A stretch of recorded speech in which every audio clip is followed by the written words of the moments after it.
Welcome back to another episode of Try DIY with Ebony. Today I am going to remain in the kitchen series. I am going to build an onion and potato storage bin. This is something that I've been wanting to build or buy for quite some time, so I figured now is the best time since I'm trying to get my kitchen and my house organized. This is the common board pine that can be purchased at Home Depot or Lowe's or whatever your favorite hardware store is. What I'm going to do first, I've labeled my pieces and they go along with the diagram that I provide in the description and also on my blog. But what I'm going to do first is sand my edges. I did cut my pieces at home, but you can get these cut at Home Depot. So I'm just sanding these edges.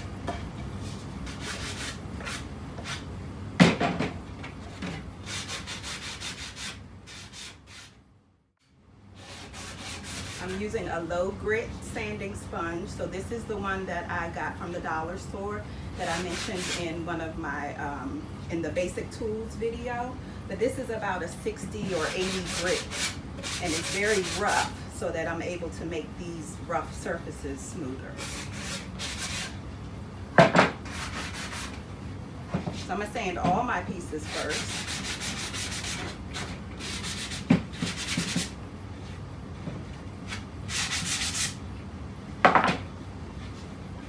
You can tell that this is a completely different piece of wood. Like I said, this is scrap wood for me, but you won't be able to tell once it's primed or stained or whatever finishing that you want to put on it.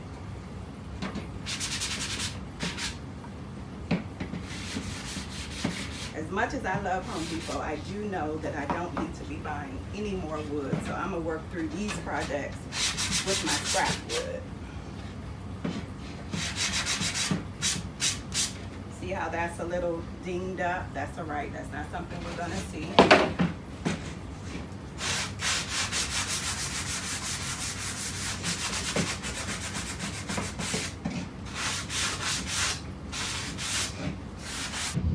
So this will be the bottom of the bin.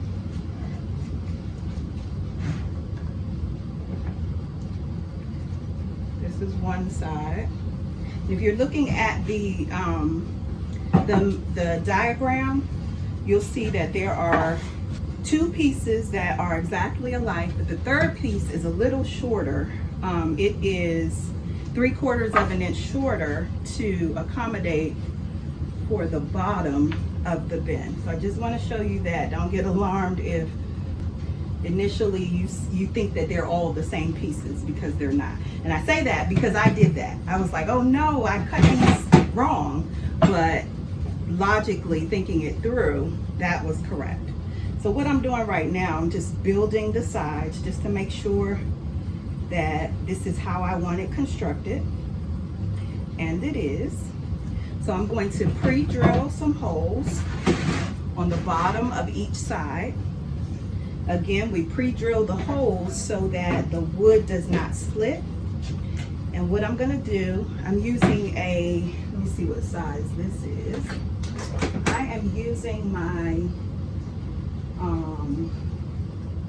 I can't even see. These aren't real glasses. This is when you know you're old, because you gotta push it all the way out here. 7/64 of an inch. That's the size of the drill bit I'm using. I'm just going to, along the edge, I know that I have about 3/4 of an inch to play with here. So you could measure out 3/4 of an inch so that you aren't missing your mark. So I'll do that just to show you what I mean.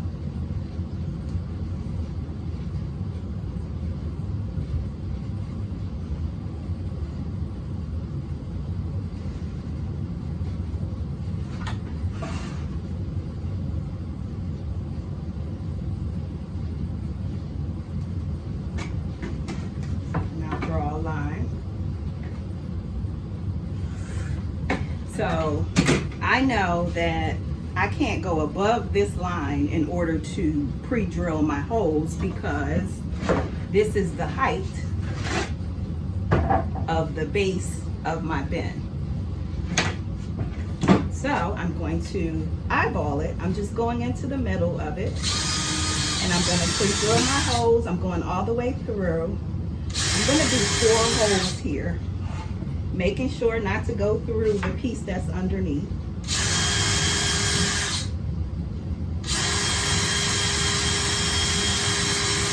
And so sometimes, so what's happening right now, it was harder to push through because this is a huge knot. And I talked about knots before that you want to look out for, because sometimes the wood is going in a different direction than the rest of the wood. So this is giving me a little resistance when I'm going through it. I'm still going to be able to go through it. It's not a big deal, but that's how I knew that there was a knot there. So I'm going to do the same thing on the other side. I'm not going to measure this time. I'm just going to eyeball it again. I'm going to do 4. Is this the right one? No. That's the middle piece, see?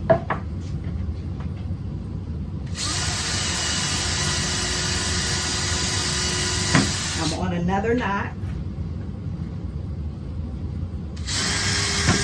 See how easy that was? It's just regular wood right there.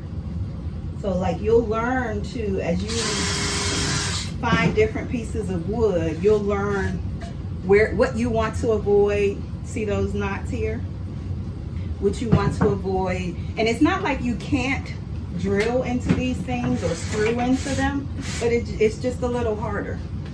But that's all right. That's why we try and try and try again. Okay. So I have both of my side pieces. I have my pre-drilled holes in both of my side pieces. Okay, here we go.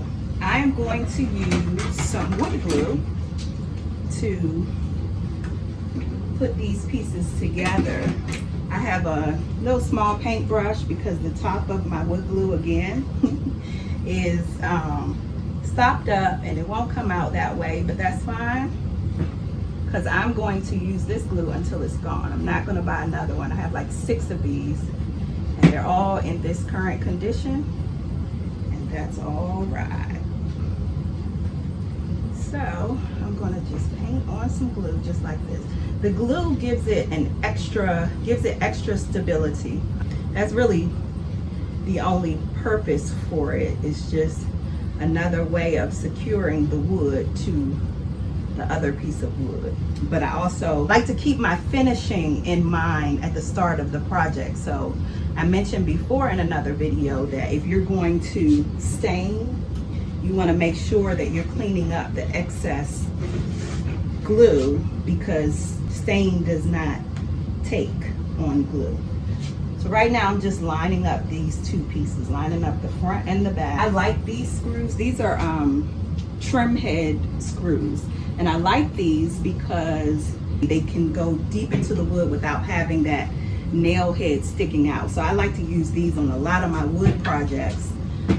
One of my friends from Home Depot recommended this, and I've been using them ever since on all of my projects because they allow me to screw in the screw and without having to countersink. And basically what countersinking is using a special tool that will make the nail head go into the wood. I don't have to do that because the way this screw is made, you can actually screw it all the way in. And I'll just hide that with my wood putty soon. So it just saves time. I like it. So I'm gonna go ahead and screw the rest of these in.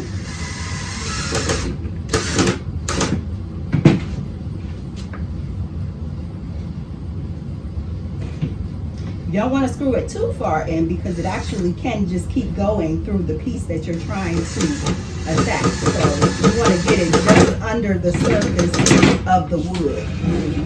Now this right here is where my knot is, so I got to give it a little more elbow grease to get it into there, but it went in fine. Okay.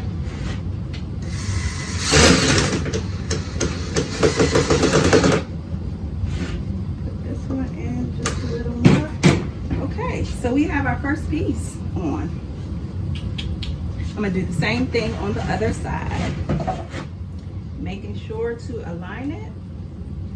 Make sure the front and the back are aligned.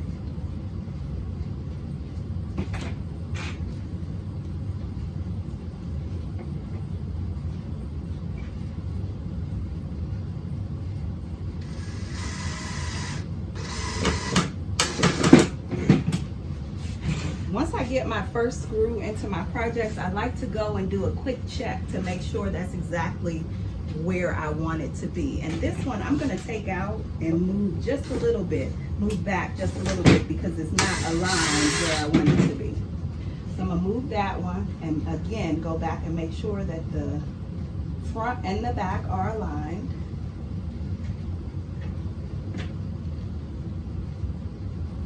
Try it in a different hole this time.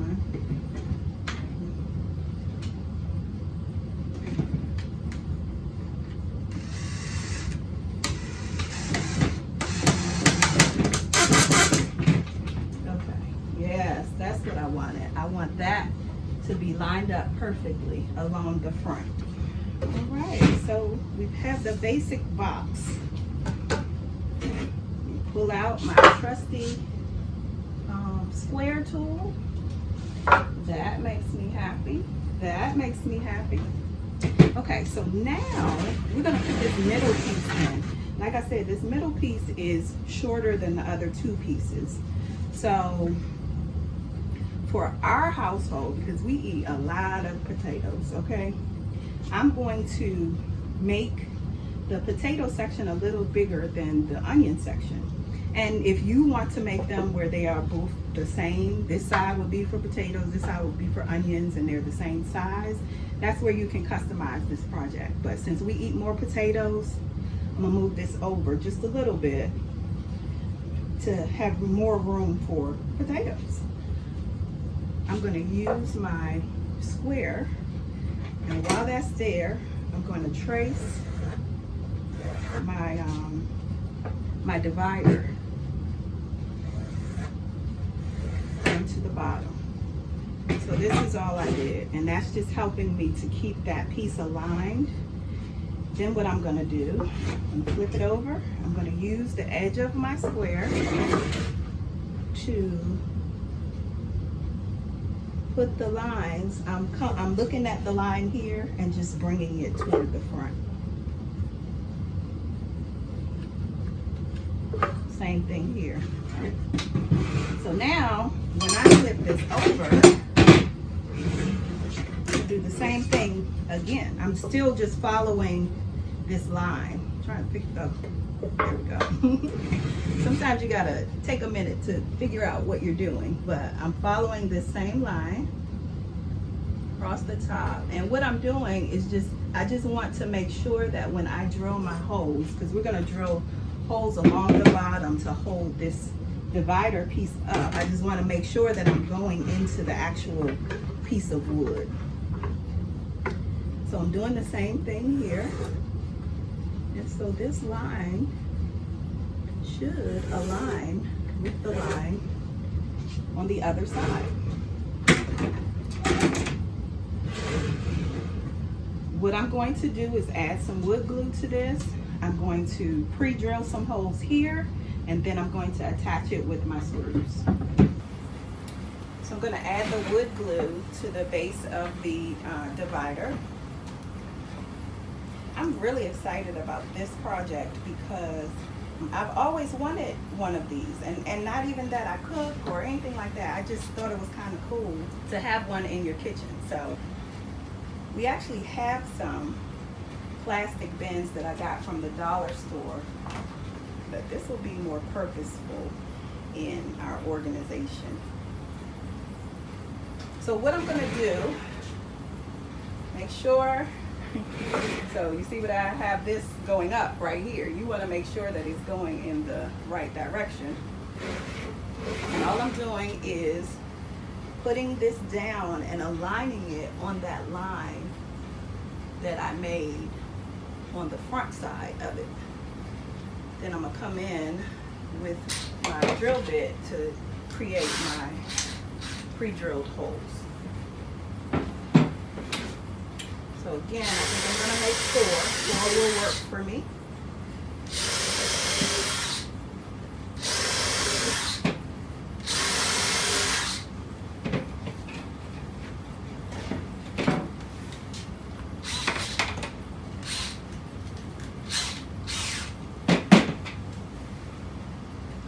Put my screws into place so I don't have to stop to get them. But here's a question. Where do you guys store your onions? Do you store them in the refrigerator, or do you store them like in a pantry or on the counter or something like that? I grew up storing mine in the refrigerator, and I believe sometimes we probably do it now. We probably, in my household, store the onions in the refrigerator. But there is an association called the Onion Association. Who knew? But according to the Onion Association, you're supposed to store your unused onions in a dry, cool, dry place, like a pantry, some place that doesn't get a lot of light, not a lot of moisture. So once I build this, we're going to start storing our unused onions here instead of in the refrigerator. They did say peeled onions should be stored in the refrigerator, but unpeeled onions should be stored in a cool, dry place. So that was an interesting fact for me. I think most people I know store their onions in the refrigerator.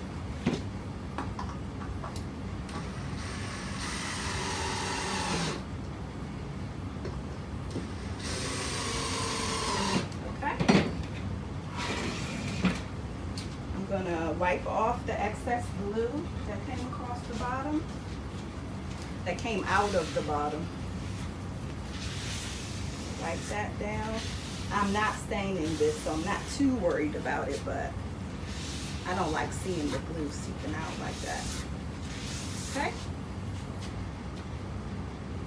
Let's check for the square. Looking good. Okay, the next piece I'm going to put on is the top piece. This is the piece that's going to go across here. So I'll work from the back this time so you can see the front.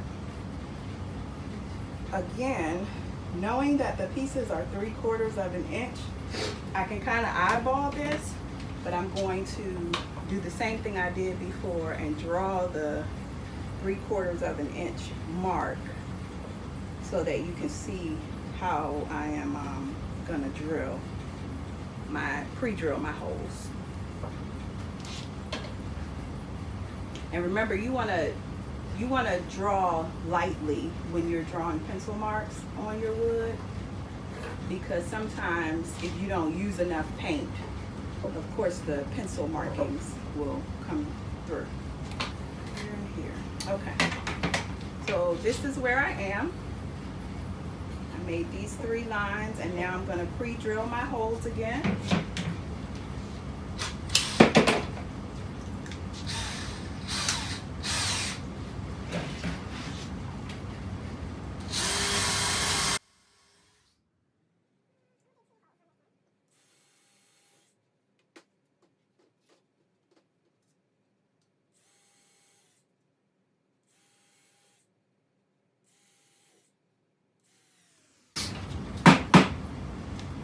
So I have a total of 6 holes.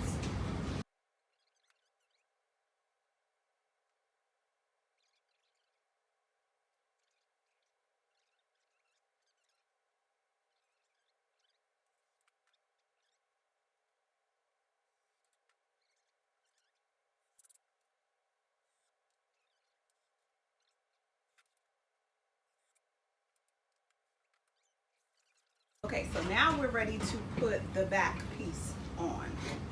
So you can see Now all the pieces are aligned. Now we're gonna put the back piece on. Some more wood glue.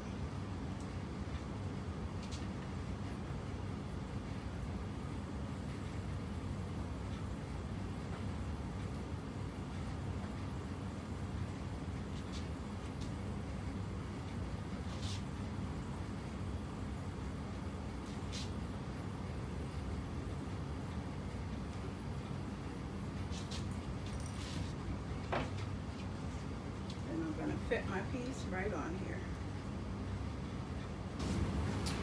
Again, I am going to pre-drill my screws. Keeping that 3/4 of an inch area in mind. So let me show you something here. So you see here, I have a screw going that way. I want to make sure that when I'm pre-drilling my hole, that I'm not going straight down in the path of that screw that's here. So that's just some of the things you can think about as you are constructing your projects. Just think about where your screws are.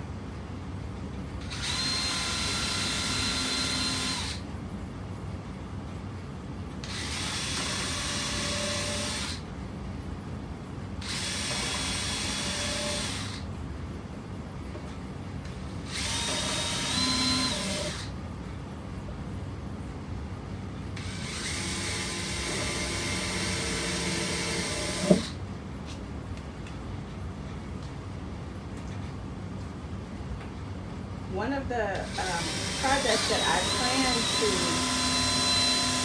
one of the videos that I plan to do is on power tools, and I'm going to show you how to use a nail gun.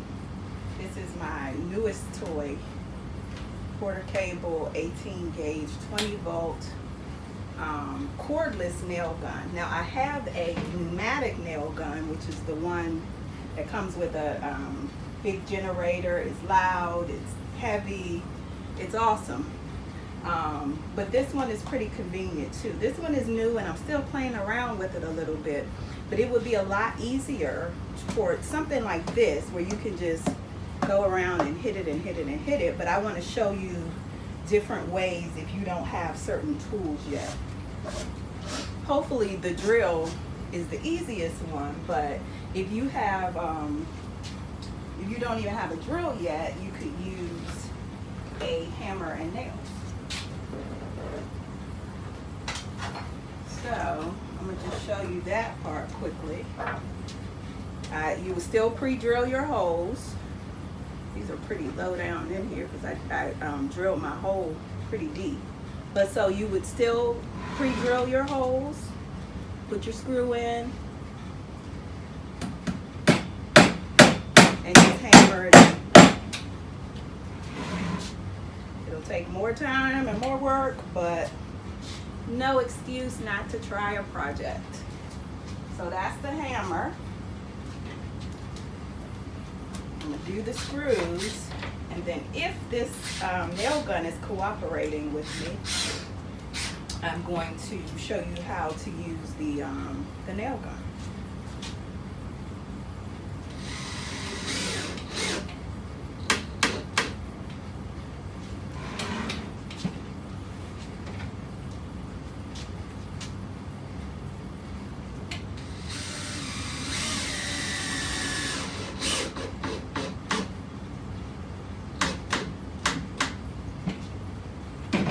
See some of your when your pieces are tightly squeezed together, you'll see some of the glue coming out, and you can just wipe off that excess. And you cannot use as much glue as I did. Okay, so let's try this nail gun and see what it's going to do for us.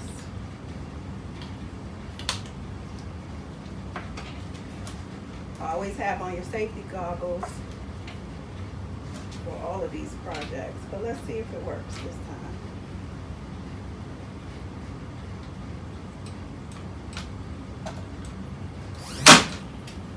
time. Ooh, look at that. So this would be much easier than trying to screw each one in.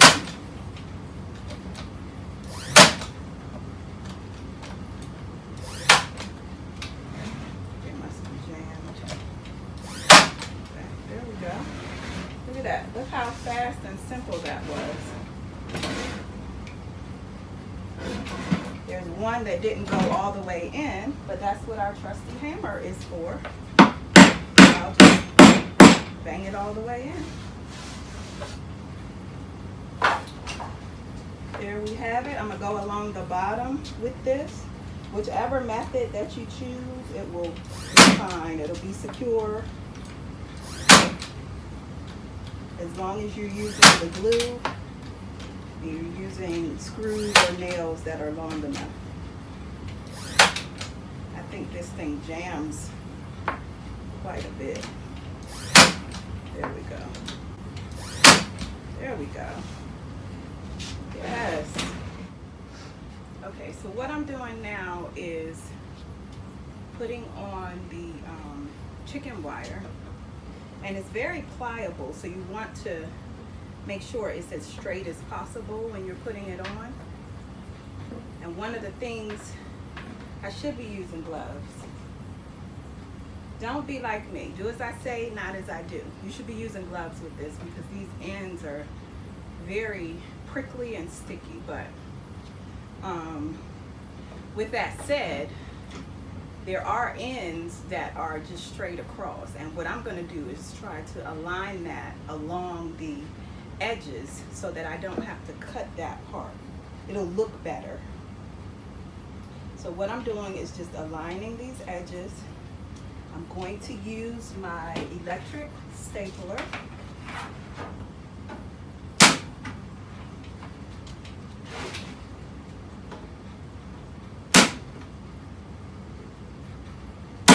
Aesthetically, I'm just trying to make sure that these staples stay along the same line here. It makes it look a little better.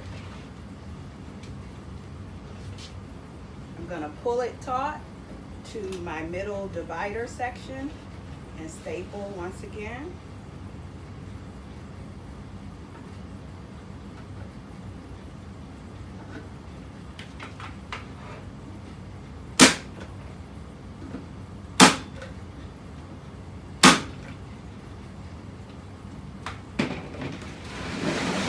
If your staples don't go all the way in, you can always go back and hammer them down. I'm straightening this out as I go. Since this was a scrap piece, it's kind of crinkled and I want it as straight as possible.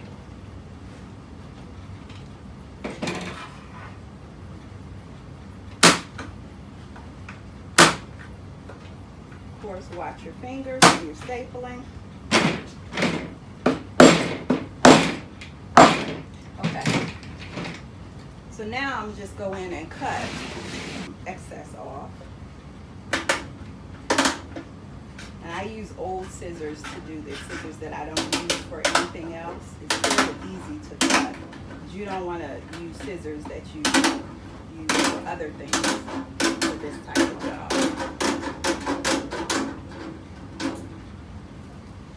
So on this side, I'm trying to get it so that it's not any of those pieces sticking out. I'm trimming it so that there are no pieces sticking out on sharp edges. Super important to have on goggles doing this. These little shards of metal popping up would not be a good, it would not be a good thing for it to land in your eyes.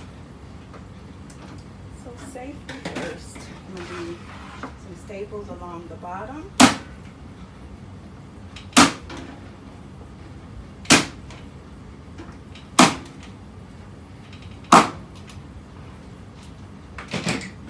And I'm going to trim the excess.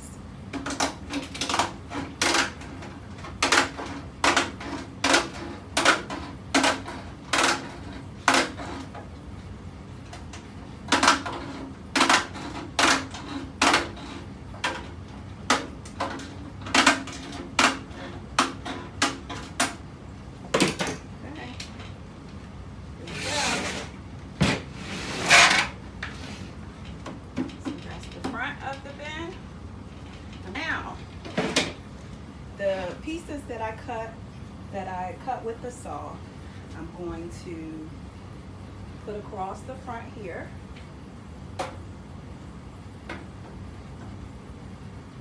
This is again where you can customize this, because you can use some decorative trim for this part. That would be pretty cool.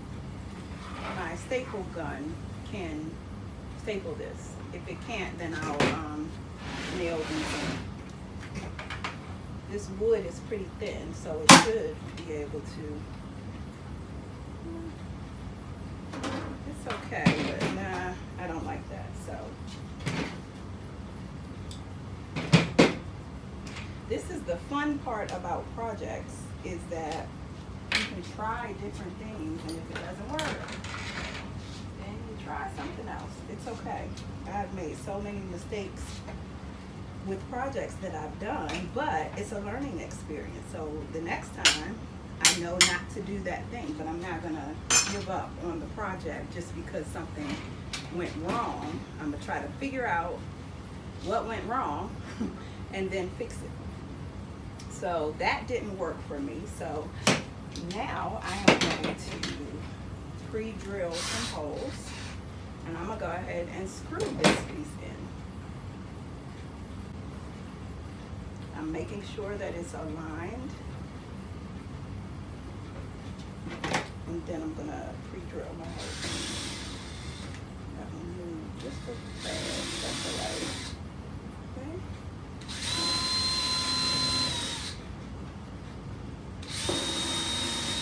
Okay.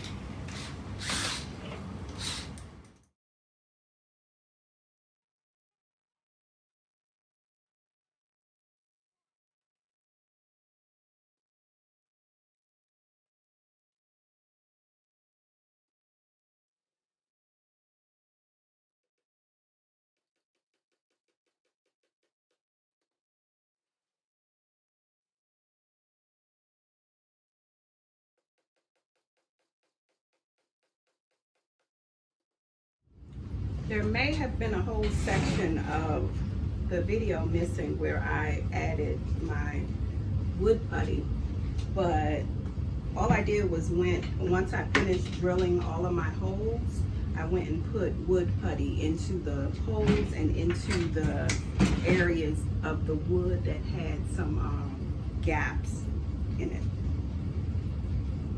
I did use my fingers on the wood putty, and this wood putty is good because it goes on pink, but it dries the color of the wood. So it lets you know when the putty is dry and when you can start sanding. Wood putty is not dry yet, but I'm gonna go ahead and sand what is dry, just so you can see how it looks once it's sanded. And if I were using, I'm gonna go ahead and use my sanding block, but it's much quicker and more effective if you're using like the orbital sander or the detail sander.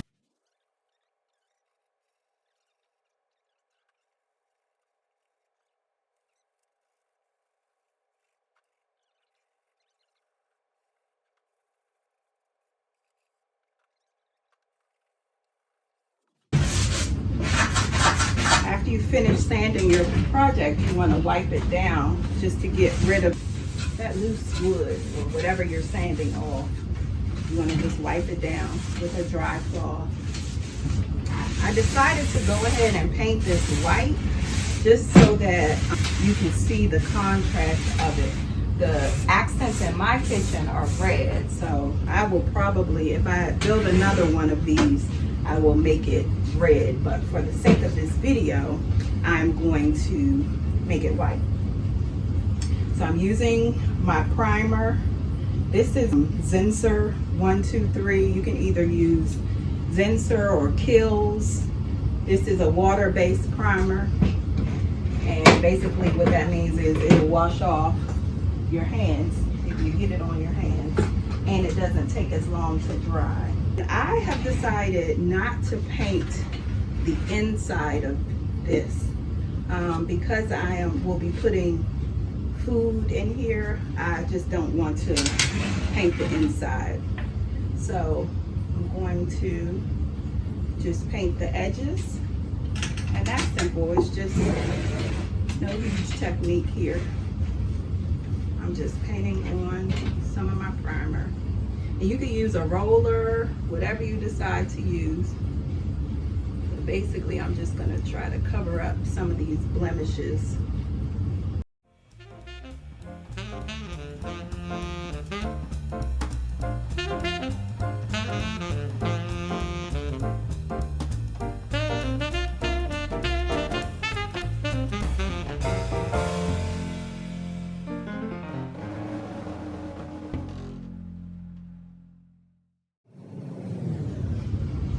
The thing about these DIY projects is you might see some imperfections, and that's okay.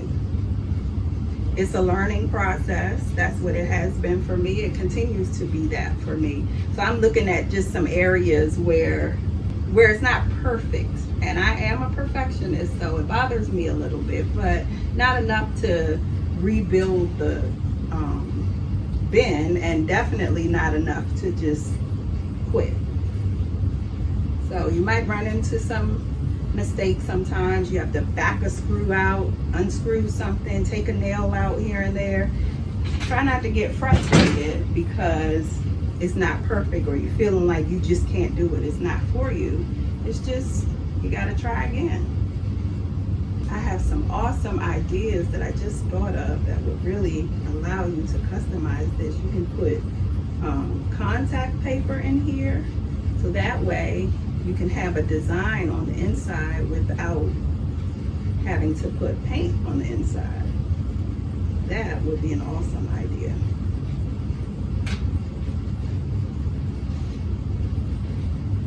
Maybe I need to check and see if I have some contact paper to line it with. It's up to you whether you paint the sides that you aren't going to see. Sometimes I do, sometimes I don't. It depends on how I'm feeling or how soon I'm trying to get the project completed. Whether I do like the bottom of this or the back of this. When you are using a paintbrush and you have brush strokes, you want to just go in one direction. It makes it look more uniform if the brush strokes are going to show up in your final product, and you're okay with that. Like, I'm fine with the brush strokes showing up because I'm making sure that they're uniform. They're not just all over the place. So you can kind of see that it's just going in one direction. So wood has oils in it called tannins, and specifically when you're using a light colored paint, the tannins can bleed through. So this is why it's important to use use a primer so that those tannins don't bleed through.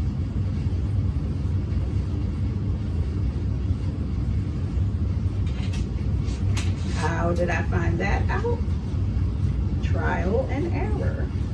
I built something that had, I built something with regular pine wood, and I just painted it white. And over time, I started to see these yellow areas coming through the paint.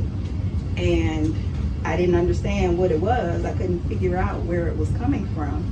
But so I did some research and realized that one of the things that can happen over time is the tannins, the oils that are in the wood, can bleed through.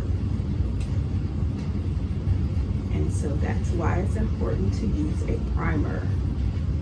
Okay, so now that this is dry, I have these small containers in the oops section of Home Depot and Lowe's. They sell these for like 50 cents. So normally I just pick up any colors that they have that I might need for a project, or I might one day need for a project. So this one is just actually white, and so I'm just going to spread this on just like I did the primer. There's no difference in the color, except this is a little thicker, and like I said, the sheen will be different. you wanted to do contact paper on the inside, before you connect the pieces where we screwed them together, we screwed the back on, I would put the contact paper on first and then just go through those same steps.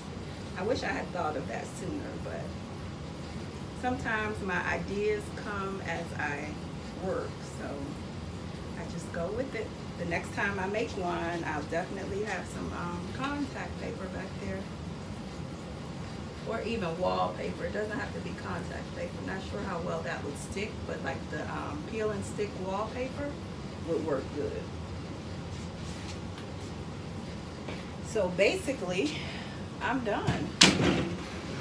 What I'm gonna do now is let this dry, and I will add a few embellishments just to make it unique and make it mine. But this is the basic structure. You can paint it however you like. I'll come back and show you what I decided to add to it. So it's all dry, and as you can see, I added a few embellishments.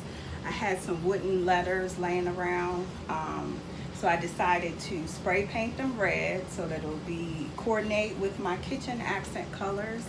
And I used some of my E6000 to glue the letters on. But of course, as I was gluing and putting this together, I started thinking of other ideas that you could use. I used washi tape in one of my other videos, and I just wanted to show some ways that you could use different decorations and embellishments to customize this. Washi tape comes in a million different designs and colors, so along your wood and your straight edges, you could use some washi tape. This is a really cute one. Like, if I were single, and I'm not saying that I want to be single, but if I were single, pretty much everything in my house would probably be blinged out. So like this here, look at how cute that is, and along the edge.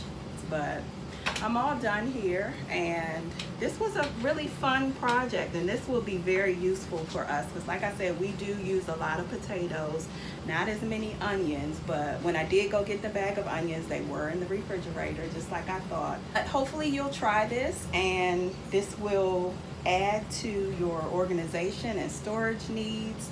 You can customize it. I would love to see what different things you come up with. So if you do decide to try it, come back to the page and put some pictures, post in the comments. And with that, thank you for joining me on another episode of Try DIY with Ebony.